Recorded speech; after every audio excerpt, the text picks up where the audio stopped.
नमस्कार दोस्तों, आपका हमारे YouTube channel study with Himansh में स्वागत है। दोस्तों, आप हमारे चैनल पर पहली बार विजिट किए हैं तो प्लीज़ मेरे चैनल को सब्सक्राइब, लाइक और शेयर कीजिए। दोस्तों, पिछली क्लास में हम लोगों ने सीटेट का एक प्रैक्टिस सेट किया, प्रैक्टिस सेट 2 किया था। आज तीसरा प्रैक्टिस सेट करेंगे। चलिए दोस्तों, ये प्रैक्टिस सेट दोस्तों क्लास 6 to 8 के लिए है।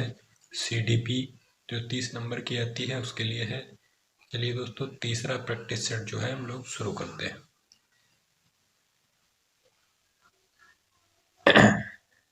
पहला क्वेश्चन है,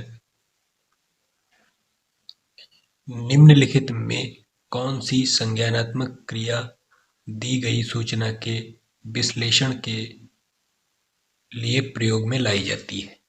ऑप्शन ए वर्णन करना, ऑप्शन बी पहचान करना, ऑप्शन सी अंतर करना या ऑप्शन डी वर्गीकृत करना। इसका राइट आंसर हो जाएगा दोस्तों ऑप्शन सी अंतर करना। अगला क्वेश्चन है, क्वेश्चन नंबर 2 है दोस्तों, राजेश अति लोलुप पाठक है। वह अपने कोर्स की पुस्तकें पढ़ने के अतिरिक्त प्रायः पुस्तकालय जाता है और भिन्न प्रकरणों पर पुस्तकें पढ़ता है। इतना ही नहीं,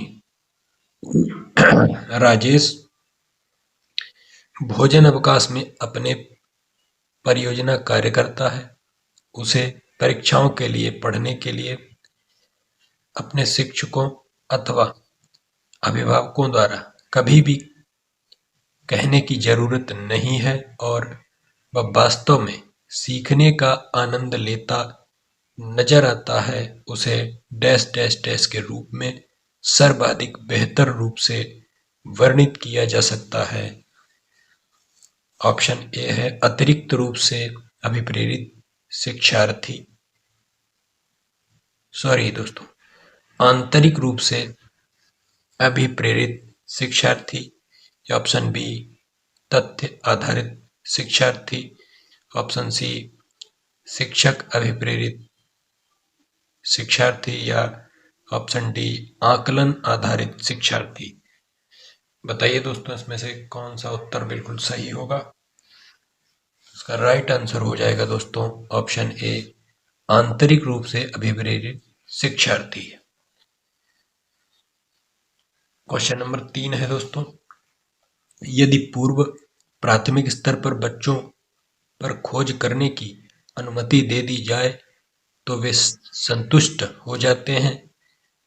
जब उन्हें हतोत्साहित किया जाता है तो वे व्यथित हो जाते हैं।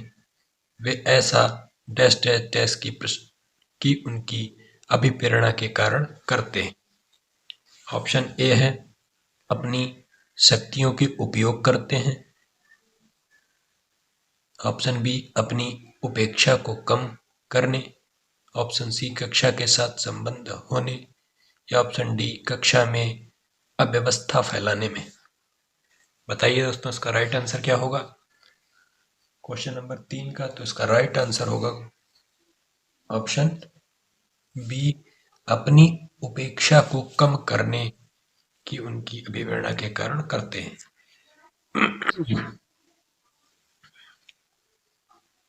अगला क्वेश्चन है दोस्तों क्वेश्चन नंबर 4, मानव बुद्धि एवं विकास की समझ शिक्षक को डैश के योग्य बनाती है।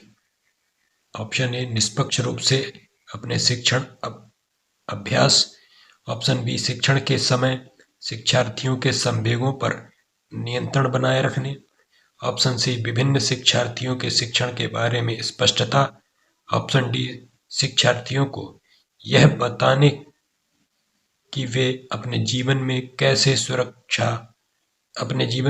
सुधार कर सकते हैं। बताइए दोस्तों, इसका राइट आंसर क्या होगा क्वेश्चन नंबर 4 का? इसका राइट आंसर हो जाएगा दोस्तों ऑप्शन सी विविध शिक्षार्थियों के शिक्षण के बारे में स्पष्टता।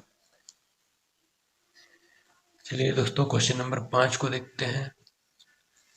निम्नलिखित में कौन सा सत्य है? पहला ऑप्शन है शिक्षक द्वारा प्रश्न पूछना संज्ञानात्मक विकास में बाधक है। ऑप्शन बी, विकास और सीखना समाज सांस्कृतिक संदर्भों से अप्रभावित रहते हैं।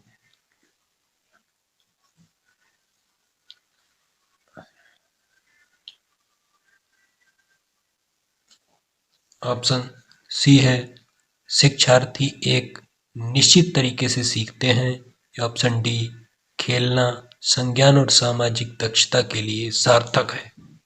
बताइए दोस्तों, इसमें से कौन सा आंसर सही होगा क्वेश्चन नंबर 5 का? उसका राइट आंसर हो जाएगा दोस्तों क्वेश्चन नंबर 5 ऑप्शन डी, खेलना संज्ञान और सामाजिक दक्षता के लिए सार्थक है। क्वेश्चन नंबर 6 है, बच्चे के विकास में आनुवंशिकता और वातावरण की भूमिका के बारे में निम्नलिखित में से कौन सा सत्य है? ऑप्शन ए, आनुवंशिकता और वातावरण दोनों एक बच्चे के विकास में 50% से 50% योगदान देते हैं।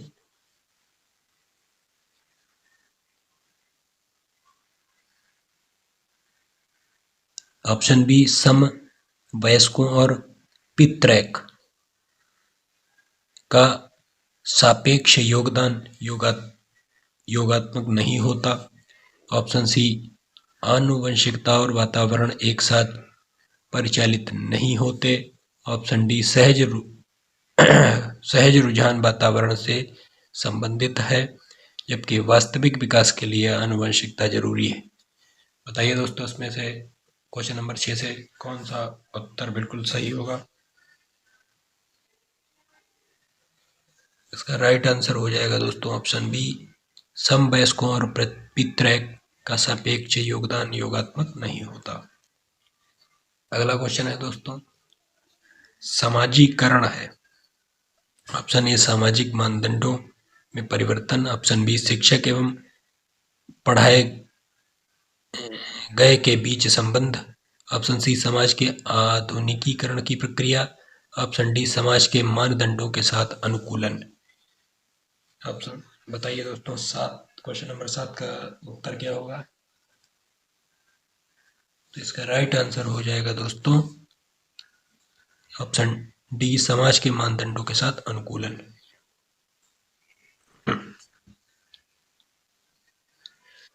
क्वेश्चन नंबर 8 है, एक पीटी खेल शिक्षक क्रिकेट के खेल में अपने शिक्षार्थियों के क्षेत्र रक्षण को सुधारना चाहता है। निम्न में कौन सी युक्ति शिक्षार्थियों को अपना लक्ष्य प्राप्त करने में सर्वाधिक सहायक है? ऑप्शन ए, शिक्षार्थियों को क्षेत्र रक्षण का अधिक अभ्यास करवाना। ऑप्शन बी, शिक्षार्थियों को यह बताना कि क्षेत्र रक्षण सीखना उनके लिए किस प्रकार महत्वपूर्ण है। ऑप्शन सी, बेहतर क्षेत्र रक्षण और सफलता की दर के पीछे के तर्क को स्पष्ट करना। या ऑप्शन डी, क्षेत्र रक्षण को प्रदर्शित करना और शिक्षार्थी अवलोकन करना। बताइए दोस्तों, क्वेश्चन नंबर 8 में कौन सा उत्तर बिल्कुल सही है? इसका राइट आंसर हो जाएगा दोस्तों ऑप्शन ए, शिक्षार्थियों को क्षेत्र रक्षण का अधिक अभ्यास करवाना। क्वेश्चन नंबर 9 है दोस्तों, एक शिक्षिका अपने शिक्षार्थियों की इस रूप में मदद करना चाहती है कि वे एक स्थिति की अनेक दृष्टिकोण से सराहना कर सकें। वह विभिन्न समूहों में एक स्थिति पर वाद विवाद करने के अनेक अवसर उपलब्ध कराती है। वाइगोत्स्की के परिप्रेक्ष्य के अनुसार उसके शिक्षार्थी विभिन्न दृष्टिकोणों को विकसित करेंगे और अपने तरीके से उस स्थिति के अनेक परिप्रेक्ष्य विकसित करेंगे। इसका पहला ऑप्शन है तर्कसंगत, दूसरा है बी है आत्मसात, सी है निर्माण और डी है संक्रियाकरण। बताइए दोस्तों, इसका राइट आंसर क्या होगा क्वेश्चन नंबर 9? इसका राइट आंसर हो जाएगा दोस्तों ऑप्शन सी, निर्माण। क्वेश्चन नंबर 10 है दोस्तों, सीता ने हाथ से दाल और चावल खाना सीख लिया है। जब उसे दाल और चावल दिया जाता है तो वह दाल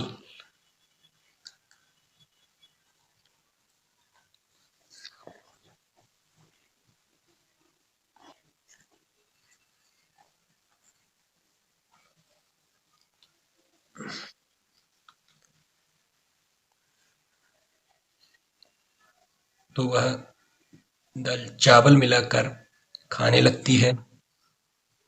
उसने चीजों को करने के लिए अपने स्कीमा में दाल और चावल खाने को डैश कर लिया है। ऑप्शन ए अंगीकार, ऑप्शन बी समायोजित, ऑप्शन सी अनुकूलित या ऑप्शन डी समुचितता। बताइए दोस्तों इसका राइट आंसर क्या होगा। क्वेश्चन नंबर 10, तो इसका राइट आंसर हो जाएगा दोस्तों ऑप्शन बी समायोजित। क्वेश्चन नंबर 11 है,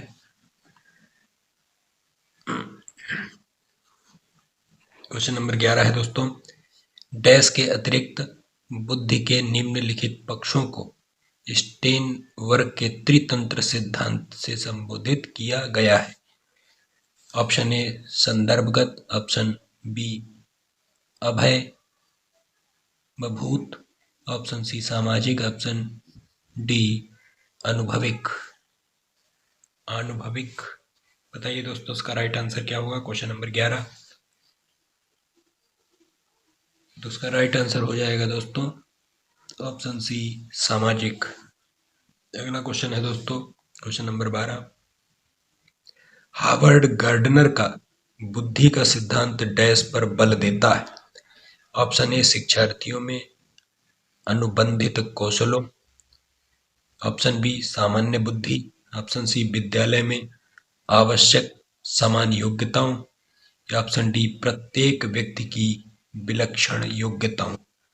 बताइए दोस्तों क्वेश्चन नंबर 12 का उत्तर क्या होगा। तो इसका क्वेश्चन नंबर 12 का आंसर होगा दोस्तों ऑप्शन डी प्रत्येक व्यक्ति की विलक्षण योग्यताओं। अगला क्वेश्चन है दोस्तों क्वेश्चन नंबर 13, थ फ च ध्वनियां हैं। ऑप्शन ए स्वनिम, ऑप्शन बी रूपिम, ऑप्शन सी लेखीम या ऑप्शन डी शब्दिम। बताइए दोस्तों क्वेश्चन नंबर 13 का उत्तर क्या होगा। इसका राइट आंसर हो जाएगा दोस्तों ऑप्शन ए स्वनिम। क्वेश्चन नंबर 14, कक्षा में जेंडर रूढ़िवादिता से बचने के लिए एक शिक्षक को ऑप्शन ए लड़कों को जोखिम उठाने और निर्भीक बनने के लिए प्रोत्साहित करना, ऑप्शन बी लड़के लड़कियों को एक साथ अपारंपरिक भूमिकाओं में रखना चाहिए, नंबर ऑप्शन सी अच्छी लड़की अच्छा लड़का कहकर शिक्षार्थियों के अच्छे कार्य की सराहना करनी चाहिए, ऑप्शन डी कुश्ती में भाग लेने के लिए लड़कियों को निरुत्साहित करना चाहिए। बताइए दोस्तों क्वेश्चन नंबर 14 का राइट आंसर क्या होगा। तो दोस्तों इसका राइट आंसर हो जाएगा ऑप्शन बी लड़के लड़कियों को एक साथ अपारंपरिक भूमिकाओं में रहना चाहिए।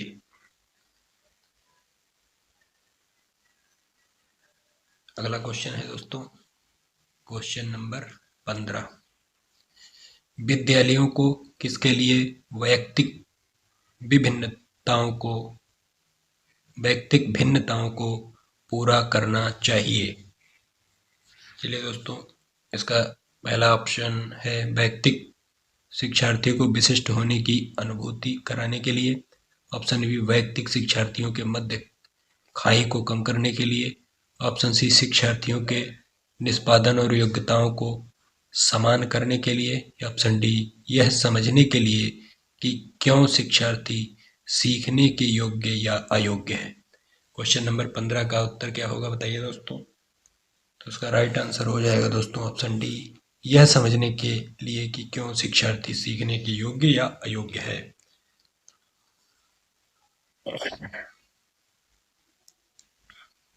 चलिए दोस्तों, क्वेश्चन नंबर 16, शिक्षार्थियों में व्यक्तिक विभिन्नताओं को संबोधित करने के लिए एक विद्यालय किस प्रकार का सहयोग उपलब्ध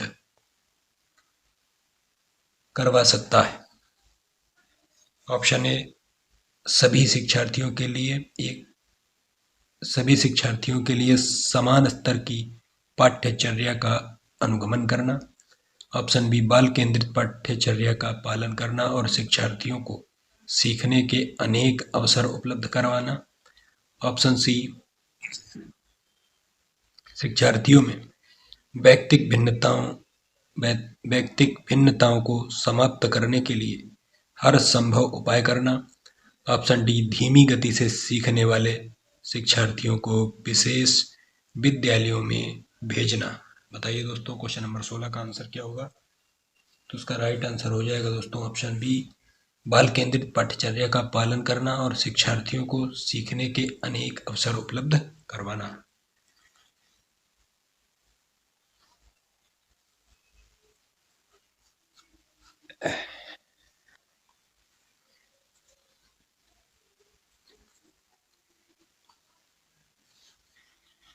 क्वेश्चन नंबर 17 है, सतत और व्यापक मूल्यांकन डैश पर बल देता है।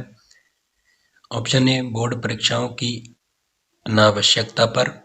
ऑप्शन बी, सीखने को सुनिश्चित करने के लिए व्यापक स्केल पर निरंतर परीक्षण। ऑप्शन सी, सीखने को किस प्रकार अवलोकित, रिकॉर्ड और सुधारा जाए इस पर। या ऑप्शन डी, शिक्षण के साथ परीक्षाओं का सामंजस्य। बताइए दोस्तों, क्वेश्चन नंबर 17 का आंसर क्या होगा। तो उसका राइट आंसर हो जाएगा दोस्तों ऑप्शन सी, सीखने को किस प्रकार अवलोकित, रिकॉर्ड और सुधारा जाए इस पर। अगला क्वेश्चन है दोस्तों, विद्यालय आधारित आकलन। ऑप्शन ए, शिक्षार्थियों और शिक्षकों को अगंभीर और लापरवाह बनाता है। ऑप्शन बी, शिक्षा बोर्ड की जवाबदेही कम कर देता है। ऑप्शन सी, सार्वभौमिक राष्ट्रीय मानकों की प्राप्ति में बाधा उत्पन्न करता है। या ऑप्शन डी, परिचित वातावरण में अधिक सीखने में सभी शिक्षार्थियों की मदद करता है। बताइए दोस्तों, क्वेश्चन नंबर 18 का राइट आंसर क्या होगा। तो उसका राइट आंसर हो जाएगा दोस्तों ऑप्शन नंबर डी, परिचित वातावरण में अधिक सीखने में सभी शिक्षार्थियों की मदद करता है। क्वेश्चन नंबर 19 है, सीखने की तत्परता डैश की ओर संकेत करती है। ऑप्शन ए, थार्नडाइक का तत्परता का नियम। ऑप्शन बी, शिक्षार्थियों का सामान्य योग्यता स्तर। ऑप्शन सी, सीखने के सातत्यक में शिक्षार्थियों का वर्तमान संज्ञानात्मक स्तर। ऑप्शन डी, सीखने के कार्य की प्रकृति को संतुष्ट करने। बताइए दोस्तों, क्वेश्चन नंबर 19 का उत्तर क्या होगा। तो इसका राइट आंसर हो जाएगा दोस्तों ऑप्शन सी, सीखने के सातत्यक में शिक्षार्थियों का वर्तमान संज्ञानात्मक स्तर।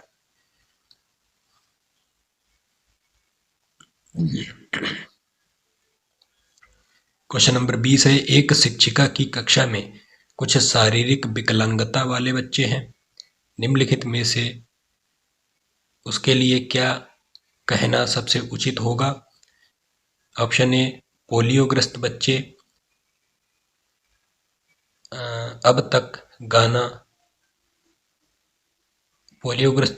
अब एक गाना प्रस्तुत करेंगे। ऑप्शन बी, पहिया कुर्सी वाले बच्चे हाल में जाने के लिए अपने समवयस्क साथी बच्चों से मदद ले सकते हैं। या सी, ऑप्शन सी, शारीरिक रूप से असुविधाग्रस्त बच्चे कक्षा में ही कोई वैकल्पिक गतिविधि कर सकते हैं। या डी, मोहन खेल के मैदान में है, में जाने के लिए आप अपनी बैसाखियों का प्रयोग क्यों नहीं करते? बताइए दोस्तों, क्वेश्चन नंबर 20 का उत्तर क्या होगा? तो उसका राइट आंसर हो जाएगा दोस्तों ऑप्शन सी।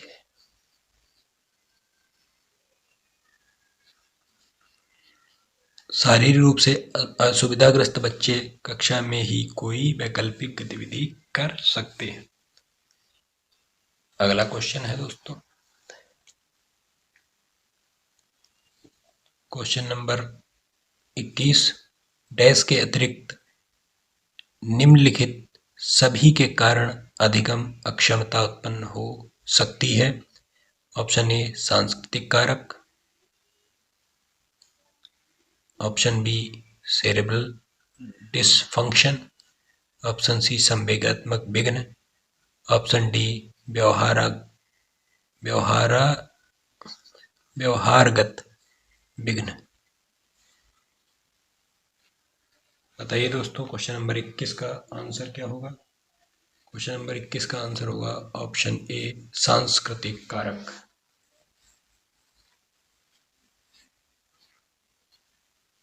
अगला क्वेश्चन है दोस्तों, एक समावेशी विद्यालय। ऑप्शन ए शिक्षार्थियों की नियोग्यता के अनुसार उनकी सीखने की आवश्यकताओं को निर्धारित करता है। ऑप्शन बी शिक्षार्थियों की क्षमताओं की परवाह किए बिना सभी के अधिगम परिणामों को सुधारने के लिए प्रतिबद्ध होता है। ऑप्शन सी शिक्षार्थियों के मध्य अंतर करता है और विशेष रूप से सक्षम बच्चों के लिए एक चुनौतीपूर्ण उपलब्धि लक्ष्य निर्धारित करता है। या ऑप्शन डी विशेष रूप से योग्य शिक्षार्थियों के अधिगम परिणामों को सुधारने के लिए विशिष्ट रूप से प्रतिबद्ध होता है। बताइए दोस्तों, क्वेश्चन नंबर 22 का उत्तर क्या होगा? तो इसका राइट आंसर हो जाएगा दोस्तों ऑप्शन बी शिक्षार्थियों की क्षमताओं की परवाह किए बिना सभी के अधिगम परिणामों को सुधारने के लिए प्रतिबद्ध होता है। चलिए दोस्तों, आते हैं अगले क्वेश्चन की तरफ। Question number 23।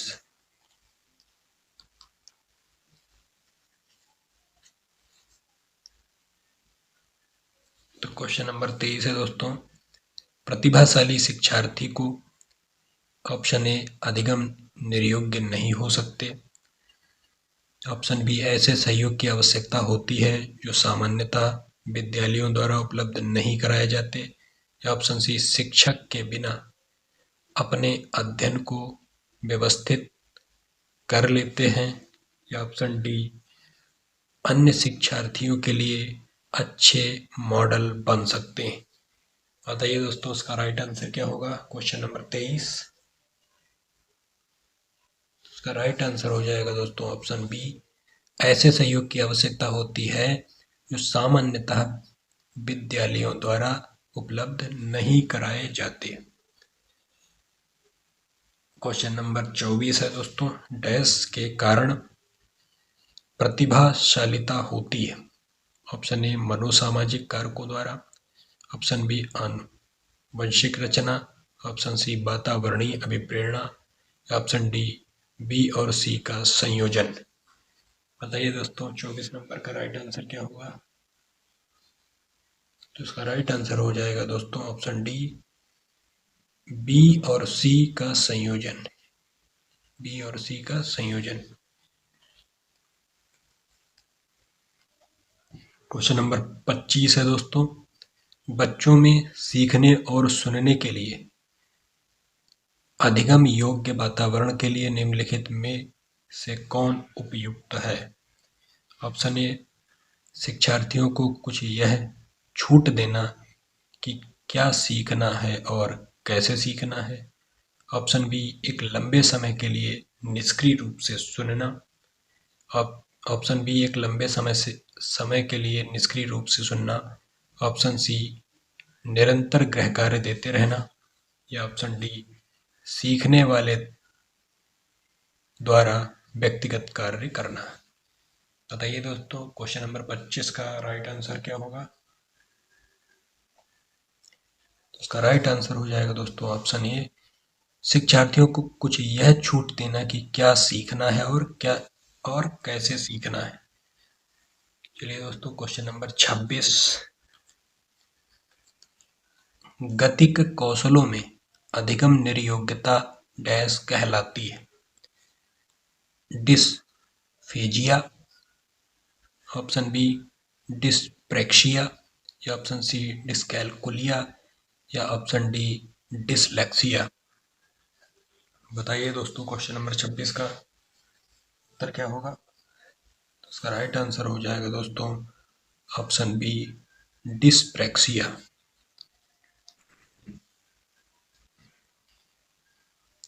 क्वेश्चन नंबर 27 है, अधिगम निर्योग्यता डैश। ऑप्शन ए, समुचित निवेश के साथ सुधार योग्य नहीं होती। ऑप्शन बी, एक स्थिर अवस्था है, या ऑप्शन सी एक चर अवस्था है, या ऑप्शन डी जरूरी नहीं कि कार्य पद्धति की हानि करे। बताइए दोस्तों, क्वेश्चन नंबर 27 का राइट आंसर क्या होगा? तो इसका राइट आंसर हो जाएगा दोस्तों ऑप्शन बी, एक स्थिर अवस्था है। क्वेश्चन नंबर 28, इसके अतिरिक्त निम्नलिखित समस्या समाधान की प्रक्रिया के चरण हैं। ऑप्शन ए, परिणामों की आशा करना, ऑप्शन बी, समस्या की पहचान, ऑप्शन सी, समस्या का छोटे हिस्सों में बांटना, ऑप्शन डी, संभावित युक्तियों को खोजना। बताइए दोस्तों, क्वेश्चन नंबर 28 का आंसर क्या होगा? तो इसका राइट आंसर हो जाएगा दोस्तों ऑप्शन ए, परिणामों की आशा करना।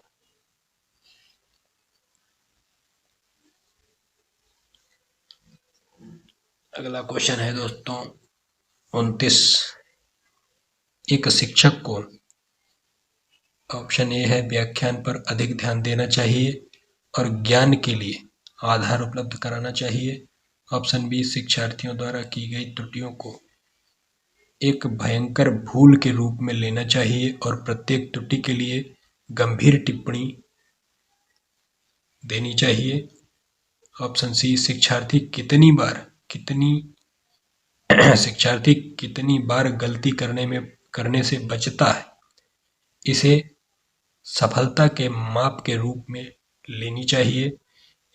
ऑप्शन डी, जब शिक्षार्थी विचारों को संप्रेषित करने की कोशिश कर रहे हों तो उन्हें ठीक नहीं करना चाहिए। बताइए दोस्तों, इसका 29 नंबर प्रश्न का राइट आंसर क्या होगा? तो इसका राइट आंसर हो जाएगा दोस्तों ऑप्शन डी, जब शिक्षार्थी विचारों को संप्रेषित करने की कोशिश कर रहे हों तो उन्हें ठीक नहीं करना चाहिए। आज का लास्ट क्वेश्चन दोस्तों देख लेते हैं। आज का लास्ट क्वेश्चन है दोस्तों क्वेश्चन नंबर 30, सीमा परीक्षा में A+ ग्रेड प्राप्त करने के लिए अति इच्छुक है। जब वह परीक्षा भवन में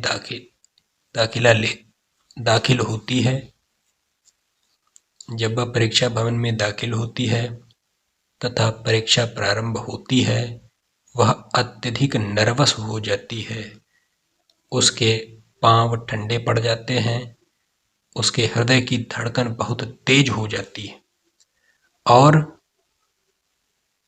वह उचित तरीके से उत्तर नहीं दे पाती। इसका मुख्य कारण हो सकता है। तो उसका ऑप्शन ए है, शायद वह अकस्मात संवेगात्मक आवेग का सामना नहीं कर सकती। ऑप्शन बी, शायद वह अपनी तैयारी के बारे में बहुत आत्मविश्वासी नहीं है। ऑप्शन सी, शायद वह इस परीक्षा के परिणाम के बारे में बहुत अधिक सोचती है। ऑप्शन डी, निरीक्षक शिक्षिका जो ड्यूटी पर है वह उसकी कक्षा अध्यापिका हो सकती है और वह स्वभाव में बहुत कठोर है। बताइए दोस्तों उसका राइट आंसर क्या होगा। राइट आंसर हो जाएगा दोस्तों ऑप्शन ए, शायद वह अकस्मात संवेगात्मक आवेग का सामना नहीं कर सकती है, इसलिए ऐसा हो रहा है। चलिए दोस्तों, आज की क्लास आपको कैसी लगी प्लीज़ बताइएगा। अगर क्लास आपको अच्छी लगी तो प्लीज़ मेरे चैनल को सब्सक्राइब, लाइक और शेयर करिएगा, और मेरे चैनल को सब्सक्राइब जरूर कीजिएगा। ऑल वाले बटन पे दबाइए जिससे आपको सारी नोटिफिकेशन मिलती रहे। चलिए दोस्तों, मिलते हैं अगली क्लास में, तब तक के लिए जय हिंद, जय भारत।